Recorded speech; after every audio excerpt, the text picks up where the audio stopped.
Buenas tardes. Muchas gracias en primer lugar a Letras Corsarias y concretamente a Guillermo por haber organizado esta charla coloquio.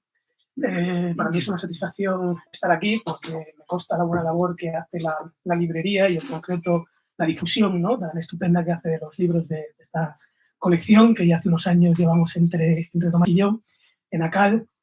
Es también una satisfacción porque veo aquí caras conocidas y queridas desde hace mucho tiempo y además por tratarse también de una fecha, ¿verdad?, que tiene un componente importante para todos nosotros.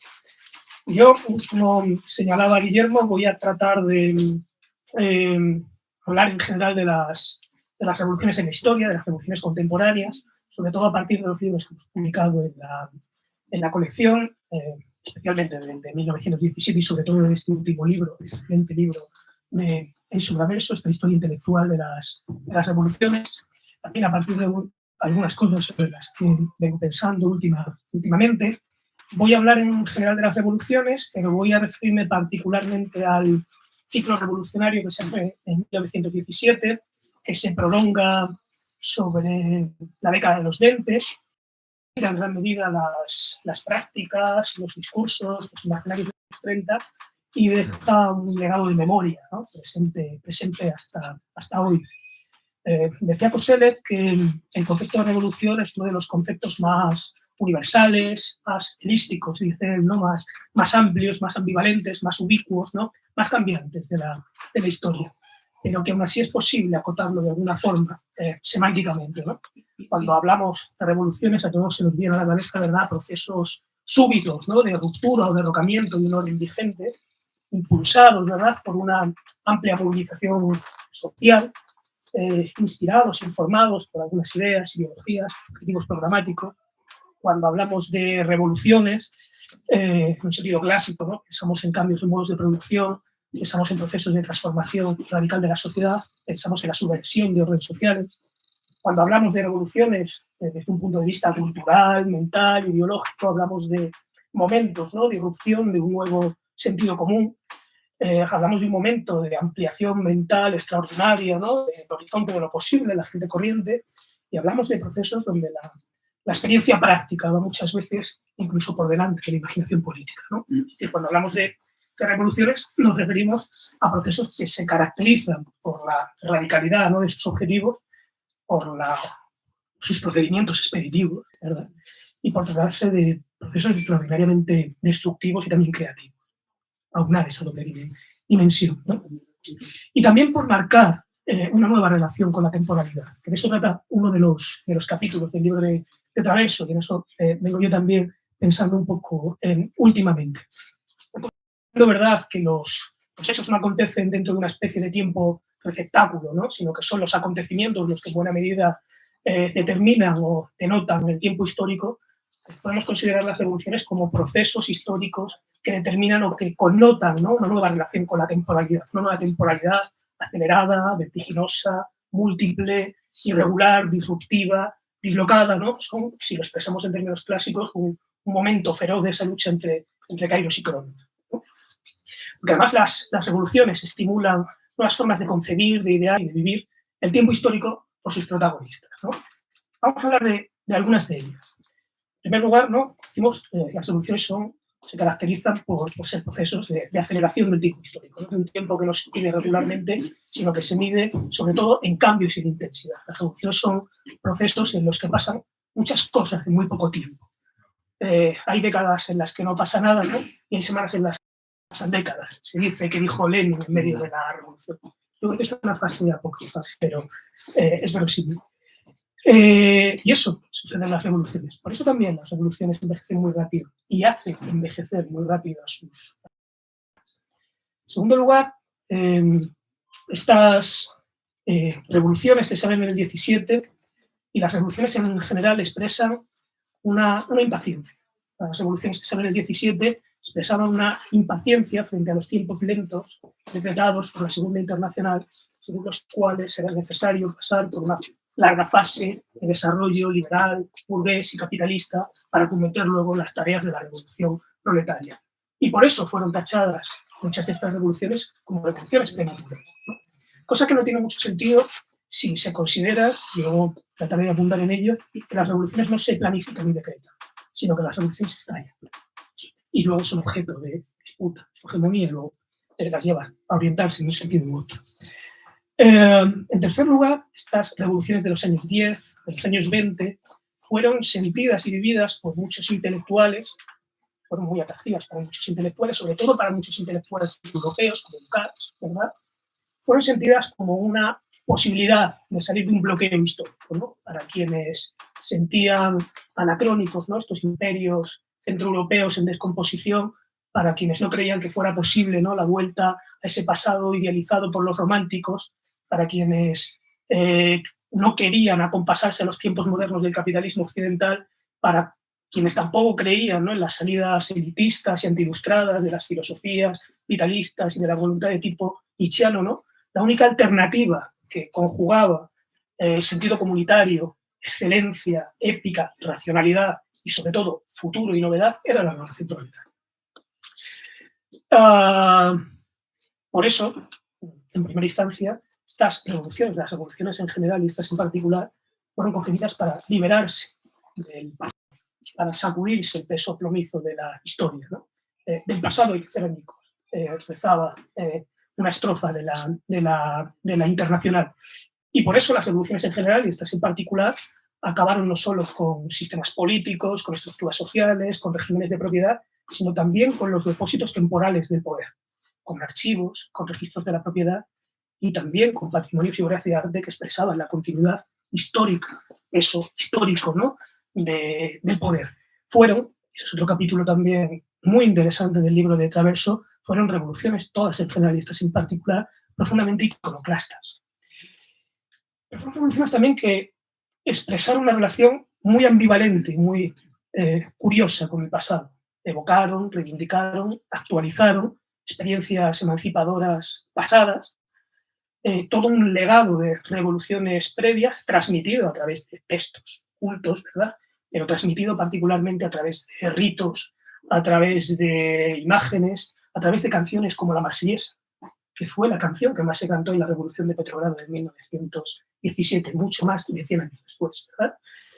Por otra parte, también, recuerdo Lunacharsky, ¿no?, y Lenin, que era particularmente conservador en lo que a gustos culturales se refiere, frenaron estas oleadas revolucionarias. Un ejemplo de cómo las revoluciones generan también vértigos en los propios revolucionarios ante la desaparición rápida, ¿no?, del viejo mundo en el que en este caso habitaban sus seguridades de tipo estético y cultural, ¿no?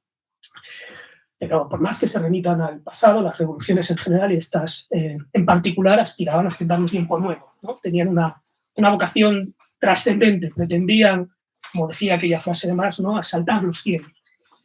Y esta metáfora de asaltar los cielos, que se explica también en su Traverso, es una metáfora espacial acerca de la conquista de la cúspide del poder, pero es también una metáfora temporal acerca de su prevalencia, de su voluntad de prevalencia, lo cual explica muchas cosas.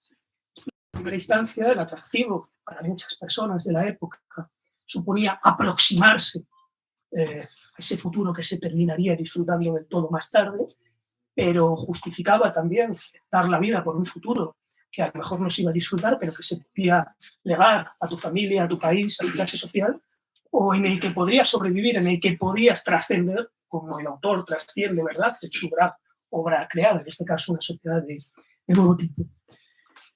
Pero estas revoluciones, y también eso es una de las cuestiones más interesantes, no se concibieron y no fueron solo un puente, un enlace entre el presente y el futuro, sino que fueron concebidas y experimentadas también como una anticipación a pequeña escala del futuro que se quería construir a escala universal. Y así las teorizó y así las concibió Antonio Gramsci, inmerso en ese momento en el proceso de los consejos obreros de Turín. Para Gramsci, la revolución era la construcción de un orden nuevo a partir del desarrollo de las potencialidades ya presentes conforme a un futuro que se podía deducir consecuentemente. Y Gramsci, ¿no?, encontraba la mejor anticipación de ese futuro precisamente en los consejos obreros de las fábricas, porque habían arraigado, ¿no?, en el ámbito determinante de la producción y porque además, decía, estaban surgiendo simultáneamente en todos los escenarios europeos, probando, por tanto, sus posibilidades de universalización, ¿no? Y eso es un aspecto muy interesante de las revoluciones, que ya anticipan y ponen en práctica nuevas formas de organizar la producción, la distribución, el consumo, pero también la convivencia, las relaciones interpersonales, la sexualidad, la afectividad, que anticipan un mundo nuevo que generalmente no termina de cristalizar ni siquiera allí donde se hace Estado, o precisamente allí donde se convierte en Estado, ¿verdad? Estas revoluciones se debatieron también entre una concepción finalista y otra concepción permanente. Es decir, entre una idea de la revolución como un momento apoteósico, definitivo, que daba acceso a un mundo nuevo, o como un proceso que necesitaba ser regenerado, alimentado constantemente frente a sus insuficiencias, frente a su debilidad, frente a su vulnerabilidad, frente a su tendencia al autoritarismo y burocratismo, ¿no? Y estas revoluciones que surgieron, estallaron en buena medida por causas endógenas, fueron percibidas ya entonces como distintas manifestaciones de una misma revolución mundial. La revolución rusa del 17, pero también a la revolución alemana, llamada revolución estadounidense, ocasiones del 18 y del 19, con sus coletazos en el 20, en el 21, en el Hamburgo del 23, a la República Soviética de Baviera, a la República Soviética Húngara de Belarus, toda una oleada de movilizaciones intensísimas que se entreveraron también con movilizaciones republicanas y democráticas. Los italianos, el llamado, probablemente llamado trienio bolchevique en España, etcétera, etcétera. Es decir, vimos en Europa en ese momento una especie de una suerte de sincronización de la acción política por medio de la revolución, que tras su derrota, ¿no?, sí que va a dar lugar a la bifurcación de trayectorias políticas muy distintas en cada país. La dictadura de Horthy en Hungría, la República de Weimar en Alemania, ¿no?, el fascismo en Italia de Mussolini.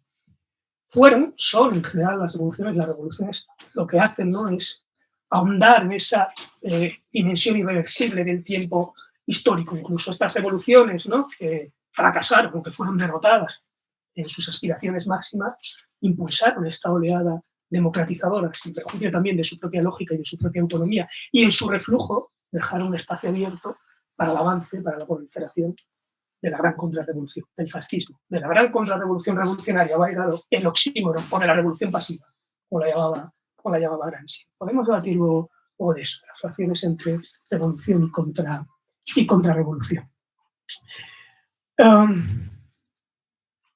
¿Cómo y por qué estallan las revoluciones, ¿no? Bueno, frente a esto, decía Hobsbawm, ¿verdad?, no cabe hacer una teoría general de la revolución, porque las revoluciones son procesos extraordinariamente singulares, aunque pueden abstraerse, ¿no?, unas tendencias o identificar algunas condiciones similares o respuestas parecidas a condiciones similares. Las revoluciones son procesos, ¿no?, que combinan recurrencia y unicidad, son sucesos únicos y también recurrentes, entre otras cosas, porque cada revolución se inspira en las revoluciones anteriores. Las revoluciones estallan siempre en situaciones de crisis, ¿no?, donde podemos identificar, Charles Tilly, ¿no?, una variedad de causas recurrentes, pero ninguna de ellas suficiente, ninguna de ellas necesaria y ninguna de ellas suele estar presente en todas las revoluciones. Entre estas causas, ¿no?, podemos, más que causas, condiciones de posibilidad, ¿no?, podemos identificar un deterioro de las condiciones materiales de vida, pero también una frustración de expectativas, sentimientos de agravios comparativos, sentimientos de afrenta moral, desavenencias entre las élites dirigentes, pérdida de autoridad sobre las clases subalternas y, por supuesto, la preexistencia de idearios y de movimientos y de luchas de cambio, ¿no? Y las revoluciones estallan o suelen estallar, ¿no?, cuando se condensan en un breve periodo de tiempo multitud de tensiones, pero también cuando hay un elemento, un detonante que las hace estallar, pero también cuando se produce una concatenación muy rápida de acontecimientos descontrolados. Y las revoluciones estallan o logran imponerse, al menos por un tiempo, cuando coincide, ¿no?, la transgresión masiva del orden, de la legalidad, ¿no?, con un colapso de los dispositivos represivos del Estado. Cuando parte del ejército se pone del lado de la revolución, cuando se quiebra el orden público y cuando, como consecuencia de la quiebra del orden público, se desequilibran las relaciones de fuerza, se rompen, ¿no?, los automatismos colectivos y se abre un espacio tremendo para la experimentación social y para la acción política. Y todo esto es lo que nos encontramos, ¿no?, en las revoluciones en general y en estas revoluciones en particular. Dicho esto, ¿quién hacen las revoluciones? ¿No? ¿Quiénes hacen las revoluciones? O como se decía en el lenguaje clásico, ¿cuál es la revolución? Y en este sentido, el debate, por simplificarlo un poco, ha girado en torno a la idea de si es el sujeto revolucionario el que hace la revolución o si es la revolución la que crea su propio sujeto revolucionario. Bueno, ya sabemos, ni una cosa ni la otra, sino más bien una dialéctica entre ambas. Pero sí es verdad que no existen sujetos revolucionarios plenamente configurados con anterioridad a las revoluciones. Los partidarios de las revoluciones, antes de las revoluciones, son minorías impotentes, normalmente. En este ciclo lo que identificamos en otros muchos momentos es la configuración de un sujeto revolucionario que es socialmente heterogéneo, con primacía de las clases populares y de las clases obreras, sin duda, pero que se va articulando a través de distintos procesos de unificación que no terminan, ¿no?, de estallar, de coagular plenamente hasta el momento mismo de la revolución.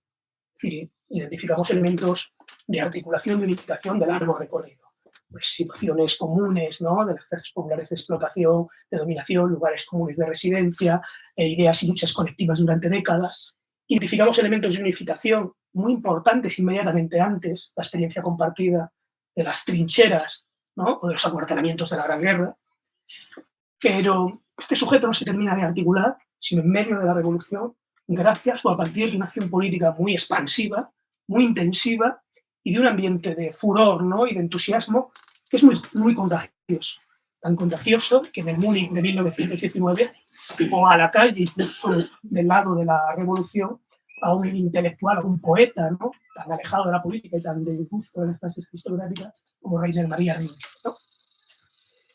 Pero así como los ambientes o las atmósferas revolucionarias son muy, muy contagiosas, muy expansivas, son también muy volátiles, son también muy, muy evanescentes, ¿no? En las revoluciones, en la mayoría de las revoluciones, los sujetos revolucionarios se disuelven rápidamente como consecuencia del cálculo que hacen, ¿verdad?, de intereses, oportunidades, consecuencia del agotamiento que entraña en las revoluciones, extenúa sobre esta mediación de la revolución. Nadie, ni siquiera los revolucionarios profesionales aguantan ese ritmo, sobre todo del temor a perder la vida y de una cosa muy importante y del deseo de vivirla con normalidad, de vivir naturalmente.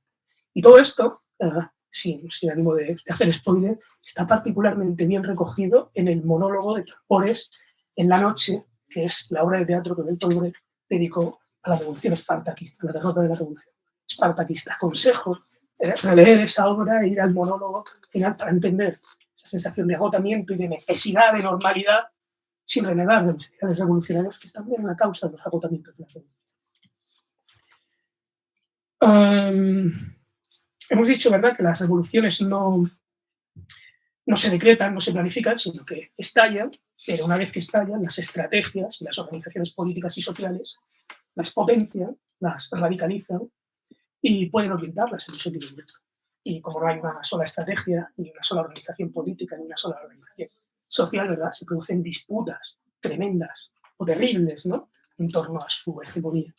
Y en este contexto de disputa hay organizaciones, hay partidos, hay movimientos, ¿no?, que amplían su hegemonía sobre sectores cada vez más radicalizados y que en algún momento dado logran identificar, ¿no?, ese momento de oportunidad que brindan las revoluciones, ese instante huidizo, ¿no?, en el que poder asaltar el poder, coger las riendas de un proceso extraordinariamente caótico e imprimir más o menos un giro de curso de los acontecimientos y solo visualizados, solo pero especialmente, por ejemplo, en la imagen del asalto al Palacio de Invierno en octubre de 1917.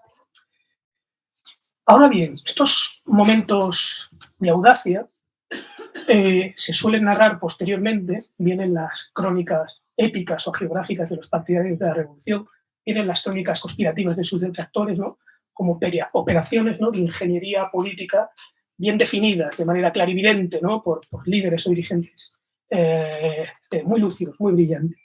Sin embargo, la historia lo que nos muestra es que son momentos cargados de riesgo, momentos cargados de incertidumbre, momentos muchas veces confiados al azar donde todo pudo truncarse.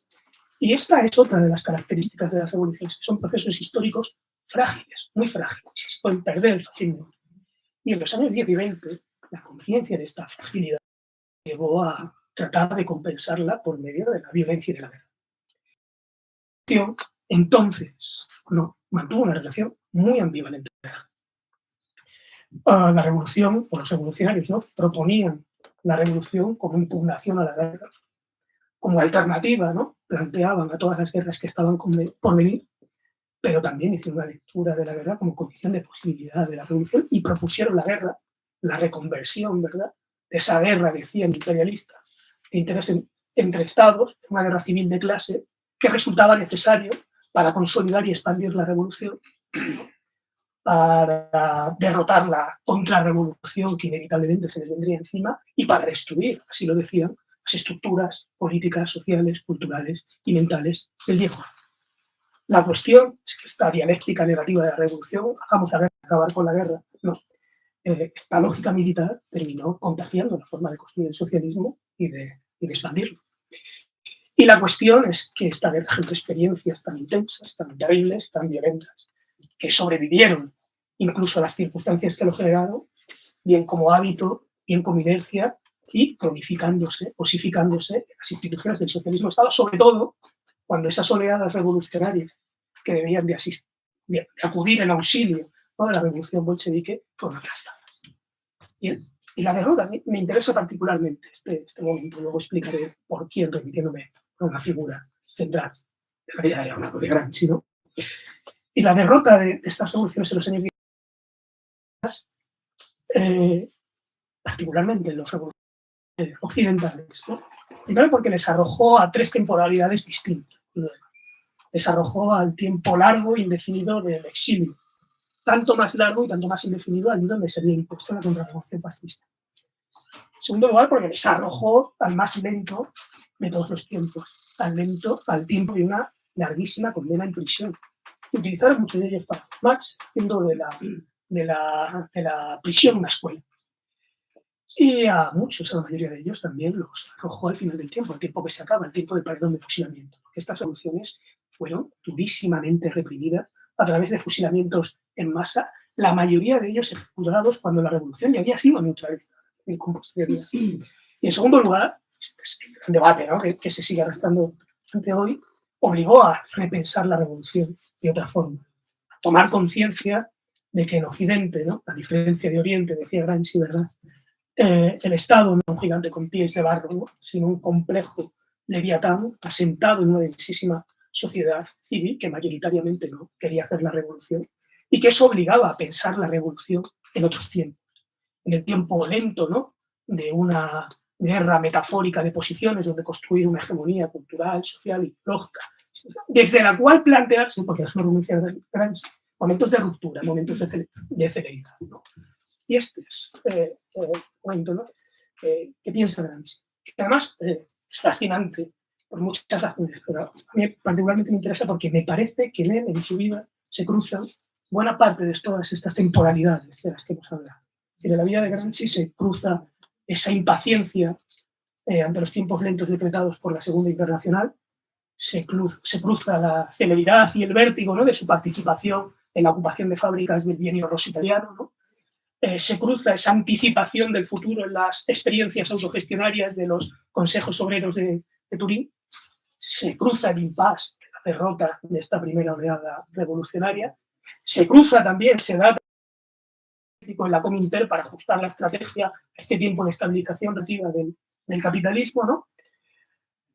Se da la teorización de estos nuevos tiempos de la acción política, ¿no?, que conjugaran la lenta labor de Zappa con otros movimientos resolutivos, decisorios, y se da en su caso, más que en ningún otro, ese tiempo terrible, ese tiempo lento, ¿no?, de la cárcel que le lleva directamente a la muerte.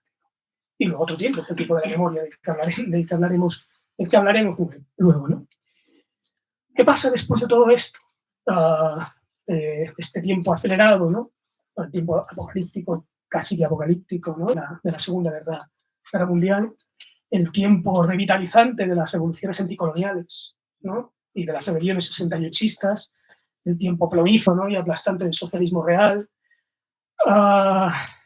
el tiempo que nunca llega a la revolución en Occidente, ¿no?, en su eterna lucha de posiciones, ¿no?, el tiempo que finalmente se acabó de las experiencias del socialismo real y lo que fue aprovechado por los enemigos de la revolución para proclamar el fin del tiempo, el fin de la historia, ¿no?, y arrojar las revoluciones al pasado. ¿Y qué queda? Pues legados, memorias, escrituras, narrativas, ¿no? Y ediciones, ¿no? Así que paso la palabra a mi teléfono. Nada más, muchas gracias.